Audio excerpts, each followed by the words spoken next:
अस्सलाम वालेकुम, मैं हूँ डॉक्टर तौसीफ़। और जैसे मैंने आपको पहले बताया था कि वही बनाई जा रहा हूँ, मैं आपको मेडिसिन के बारे में बताई जा रहा हूँ और नंबरिंग भी आपको बताई जा रहा हूँ कि आपने उनको 1 2 3 4 5 1 2 3 4 इस तरह करके उनको उस सीक्वेंस में रखिएगा, क्योंकि जो मैंने आगे लिखा हुआ है उनके बारे में कि इनको किसके साथ देना है, आपने किस वजह पर आपको उसकी ज़रूरत पड़ी है, तो वो भी बता दूँगा आपको। तो आपने वो नंबर वहाँ से दे के वो उठा के वो दवाई इस्तेमाल करानी है। तो वो जो लिस्ट है मेरे पास बनी हुई, उसमें आपको काफ़ी आसानी हो जाएगी जब मैं वो साथ में लिस्ट भी शेयर कर दूँगा आपके साथ। अच्छा, मैंने आपको टोटल दवाइयाँ बताई थी 20। अभी तक मैं आपको 20 दवाइयाँ बता चुका हूँ पिछली वीडियोज़ में, और अब मैं आगे चल रहा हूँ उस वीडियो को लेके, ताकि हम इस बात को भी ये जो मेडिसिन है इनको कंप्लीट करें और फिर हम आगे की तरफ बढ़ें। अब इसके बाद से 21वें नंबर दवाई आती है रोस्टॉक्स। अब ना रोस्टॉक्स अगेन एक बहुत बड़ी दवाई है, जैसे कि मैंने आपको डेंगू वाली में बताया था कि उसमें भी रोस्टॉक्स काम करती है। रोस्टॉक्स में भी मैं मतलब ये जिस तरह आपने पहले मैंने आपको बताया था, ब्राउनिया एक दवाई गुजारी है अभी पीछे मैंने आपको, उसमें मैंने आपको बताया था कि उसमें आपको अगर आप हरकत करें तो आपके बढ़ जाते हैं, आपकी प्रॉब्लम बढ़ जाती है हरकत करने से। रोस्टॉक्स में सबसे बड़ी बात है, इसमें आप अगर मूवमेंट शुरू करें तो आपको आराम आना शुरू हो जाता है, आपको आराम मिलता है हरकत से। ये इसकी निशानियों में से एक निशानी है इस दवाई की कि आपको आराम आता है, उठ के चलना शुरू होते हैं तो आपका दर्द ज़रा कम हो जाता है। तो ये एक बड़ी निशानी है इसकी जो आप कहते हैं। तो दोबारा ये कि ये सर्दी से आपको अगर कोई प्रॉब्लम हुई है, ये उसमें बड़ा काम करती है दवाई ये वाली। ये अकड़न में, लंगड़ापन में, आपके जोड़ों में, आपके ये घुटनों में, उसमें बड़ा काम करती है। ये बहुत बड़ी दवाई है। ये एक्जिमा में भी बड़ा काम करती है, ये स्किन में भी बड़ा काम करती है रोस्टॉक्स। तो सुर्खी है, मतलब आपके जिस्म में आ गई है जो स्किन वाली प्रॉब्लम है ना, उसमें भी ये दवाई बहुत अच्छा काम करती है। और रोस्टॉक्स मैंने देखा ये टेम्परेचर में भी बड़ा अच्छा काम करती है, बुखार में भी बड़ा अच्छा काम करती है। तो रोस्टॉक्स बेसिकली अगर मतलब सर्दी से आपको बुखार हुआ है या ऐसी कोई चीज़ हुई है तो आपके लिए ये बड़ी ज़बरदस्त चीज़ है। और जैसे बाद में मैं आऊँगा उन चीज़ों पर, बाद में आऊँगा मैं डिटेल में।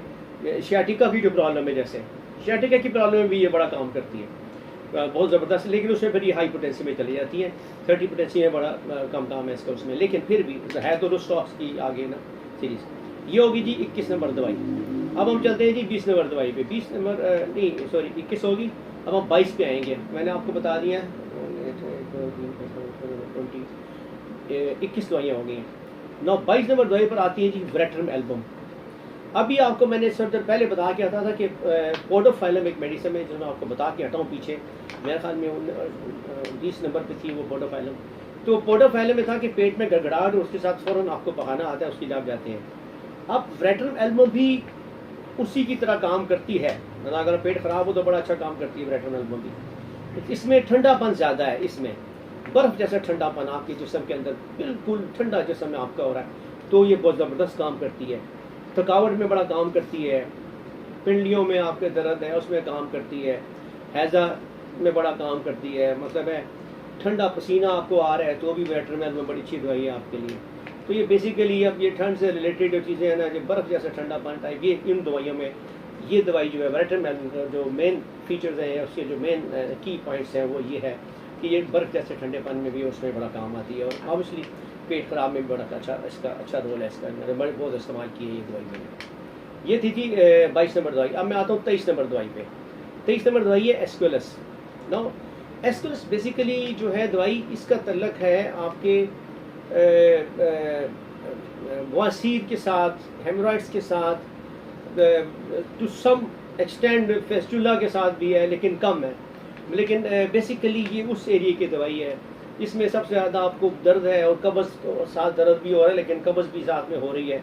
ये उसकी सबसे बड़ी दवाई है ये वाली। और इसमें ऑब्वियसली बवासीर तो खैर मैंने आपको पहले ही बताया, उसमें तो ये बहुत ज़बरदस्त काम करती है एस्क्युलस में। और ये मौके निकल आना, मस से मौके, उनमें भी बड़ा काम करती है। नॉट वो वाले मौके वो जो आपके इस तरह निकल आते हैं चेहरों वगैरह पे जो वाट्स के लाते हैं, वो नहीं, ये दूसरे मौके जो नीचे आपके बवासीर की सूरत में निकलते हैं, तो एस्क्युलस उसकी बहुत अच्छी दवाई है, इस्तेमाल में काफ़ी काम आती है। ये थी 23 नंबर दवाई। अब हम आते हैं 24 नंबर दवाई पे। 24 नंबर दवाई पे आती है मिलीफोलियम। अब मिलीफोलियम ये बड़ी डिफरेंट दवाई है।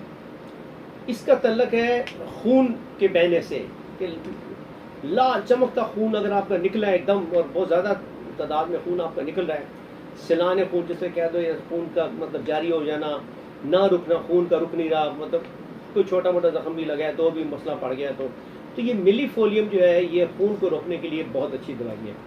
ये सेम जिस तरह फेनोफॉस भी इसमें मैं इस्तेमाल करता हूँ, मतलब ये उनके साथ की दवाई है, लेकिन मिलीफोलियम का मुकाम उन दवाइयों से ज़्यादा ऊंचा है खून के सिलसिले में। बेसिकली ये चमकदार खून और उसके लिए ये तो थी जो मैंने आपको बताई 24 दवाइयाँ।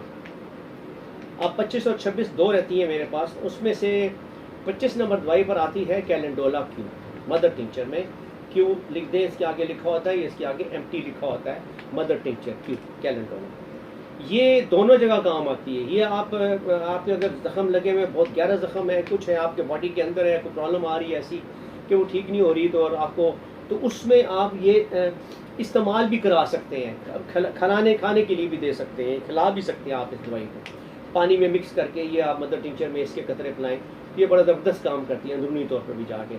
लेकिन इसका खारजी इस्तेमाल ही बहुत ज़बरदस्त है। आपको चोट लग गए तो इमीडिएटली उसके ऊपर लगाएं, ये बहुत ज़बरदस्त काम करती है, मतलब बहुत ही मतलब कामयाब दवाइयों में से एक है। मतलब मेरे इस्तेमाल में बहुत ज़्यादा इस्तेमाल में आती है ये दवाई कैलेंडोला। इसके बाद आखिरी नंबर पे आता है कैक्टस। वो भी एम्प्टी में है, मदर टिंचर में है, क्यू में है। कैक्टस क्यू वो इसलिए मैं कहता हूँ कि ये बेसिकली है दिल के साथ इसका तल्लक है सबसे ज़्यादा। इसमें मौत का खौफ, दिल की सुकड़न महसूस होना, आपके ऊपर प्रेशर महसूस होना, मतलब है कि आपके ऊपर जैसे जकड़ा हुआ है, आपका दिल जकड़ गया है, किसी ने ऐसे बोल डाला हुआ आपके ऊपर, तो आपको मतलब घबराहट का एहसास होता है ये वो। तो उस सूरत में ये एम्प्टी में मदर टिंचर में इस्तेमाल करें। बॉडी का आपका टेम्परेचर भी काफ़ी डाउन हो सकता है, तो उस वक्त ये दवाई बड़ा ज़बरदस्त काम करती है। मदर टिंचर में इसकी 5-5 कतरे, 8-8 कतरे, 7-7 कतरे इसके थोड़े से पानी में डाल के आप दिन में 4-5 मरतबा भी लें तो भी ठीक है। ये बड़ा ही ज़्यादा बहुत ही अच्छा फ़र्क डालती है ये। तो ये बुनियादी तौर पर ये 26 दवाइयाँ तो मैंने आज कंप्लीट कर दी आपको, जो मैं बता रहा था कि ये मेरी एमरजेंसी किट है जो 26 दवाइयों पे मुश्तमिल है, और ये हर वक्त आपके पास पड़ी होनी चाहिए आपके घर में भी, ताकि आपको और आपके अहल खाना को और सबके लिए काम आ सके। ये मैंने कंप्लीट कर लिया, और अब मैं इसके बाद जो नेक्स्ट वीडियोस होंगी उनमें मैं आपको सिर्फ कोशिश करूँगा 2-1 वीडियो के अंदर मैं आपको ये क्लियर कर दूँ कि इनको इस्तेमाल हमने कैसे करना है, ये इनको किस हालत में आपने, किस मर्ज़ की सूरत में आपने कौन सा नंबर इसमें से देना है फ़ौरन।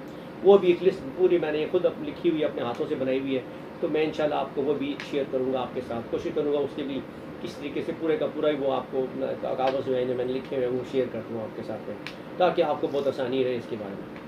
ये तो थी बुनियादी बातें जो मैंने आपको बता दी, और जो वीडियो की सीरीज़ थी, और ये 25 दवाइयाँ बता दी। अब मैंने आपको बताया था कि मैंने 42 और 62 वाली लिखी, लेकिन वो बात ही है, वो ज़रूरत के तहत डिपेंड करता है कि आप कितना बढ़ाना चाह रहे हैं इस चीज़ को, कितना वसी करना चाह रहे हैं। जैसे मैंने कहा था कि मैं एक क्लिनिक रन कर रहा हूँ, तो मेरे पास तो 700-800 से ऊपर दवाइयाँ पड़ी हुई हैं। तो घर में अगर आपके पास 25-30 दवाइयाँ भी पड़ी हैं बहुत ज़रूरत की, तो वो सारे आपके माशाल्लाह काम छोटे मोटे होते रहते हैं, तो आपको ऐसे कितना ज़रूरत नहीं पड़ेगी घर के इस्तेमाल में उन दवाइयों की। अब इसके बाद जो मैं अगली वीडियो में आपको बताऊँगा, मैंने काफ़ी अर्सा पहले एक किताब भी लिखनी शुरू की हुई है, जो कि मैंने तकरीबन मुझे 7 साल 8 साल हो गए उस किताब को लिखते हुए। मुझे नहीं समझ आता कि कब उसने प्रिंट होना है, कब नहीं प्रिंट होना, मतलब पब्लिश होना है, ये कितनी देर लगेगी। और अभी तक मैंने उसमें सिर्फ 40 या 50 मतलब मेन बड़े जो अमराज हैं उनको कवर किया हुआ है, और उसका भी मैंने तरीका बहुत ही अच्छा रखा हुआ है। मैं आपको वो अपनी जो बुक है वो आपके साथ शेयर करना शुरू कर दूँगा। पब्लिश होते हैं पता नहीं कितना अर्सा लग जाए उस दवाई को, सॉरी उस बुक को, लेकिन उस दौरान में मैं क्यों ना आपके साथ वो चीज़ें शेयर करना शुरू कर दूँ। उसमें कम्बिनेशंस भी आ जाएंगे, इमराज के नाम भी आ जाएंगे, कम्बिनेशंस भी, मदर टिंचर्स भी, ये जेमोथेरेपी है, ये GD, ये मेरे पीछे आपने देख रहे होंगे, ये पड़ी हुई पीछे जिसके ऊपर GD लिखा हुआ है, GD 1 2। ये जेमोथेरेपी बनाई थी, ये बायरोन ने बनाई थी, डॉली सॉस वालों ने भी बड़ा इस पर काम किया। तो डॉली सॉस ने अपना ये शुरू की थी, ये कोई महल में 55 या 56 मेडिसिन थी, ये सारी मैंने ली, बड़े अच्छे हैं, ये एक्सपेक्टोरेंट दवाइयाँ भी हैं, इसका भी जिक्र उसमें आएगा। फिर मैंने उसमें बाकी चीज़ें भी शामिल की हैं कि एक मर्ज़ के लिए कि खुराक कौन सी होनी चाहिए, ये कौन सा होना चाहिए, उसमें और क्या की चीज़ें इस्तेमाल, biochemic, yes biochemic is very important. Biochemic इस 12 साल्ट मैंने आपको बताया था, टिश्यू साल्ट्स होते हैं आपकी बॉडी के, वो भी आपको बताऊंगा कि किस बीमारी में कौन सा टिश्यू साल्ट इस्तेमाल होगा। वो एक ही दफ़ा में एक मर्ज़ के लिए मैं आपको इंशाल्लाह सब चीज़ों की वो डिटेल दे दिया करूँगा। इसकी अगली वीडियो में आपको वो बताऊँगा। तो उम्मीद है आपको मेरी ये वीडियोस पसंद आ रही होगी। खैर अभी तो एक तरह से देखा जाए तो ये बोरियत ही चल रही है ऑब्वियसली, एक मतलब, लेकिन फिर भी मैं चाह रहा था कि आपको बुनियादी चीज़ से शुरू करके फिर मैं ऐसा ऐसा समझाऊँ कि मतलब मैंने जितने अरसे में सीखा है या मैंने जो किया है वो कैसे कैसे मैंने किया और किस तरह मैंने उसको फिर इजाफा करते गया, फिर तजर्बे के साथ साथ मैंने क्या कुछ सीखा और कहाँ कहाँ मैंने काम हुआ, मैं वो भी बताऊँगा आप लोगों को। और जहाँ मतलब माशाल्लाह बड़े अच्छे से रिजल्ट भी लिए मैंने, वो भी मैं आपको बताऊँगा। तो आने वाली वीडियो तक के लिए मैं भी आपसे इजाज़त चाहूँगा। मैं इंशाल्लाह अगली वीडियो में आपको बाकी चीज़ें बताऊँगा। उस वक्त तक के लिए मुझे इजाज़त दीजिए। सब्सक्राइब कर लीजिएगा मेरा चैनल और बेल आइकॉन का बटन भी दबा दीजिए। उस वक्त तक के लिए मुझे इजाज़त। अल्लाह हाफ़िज़।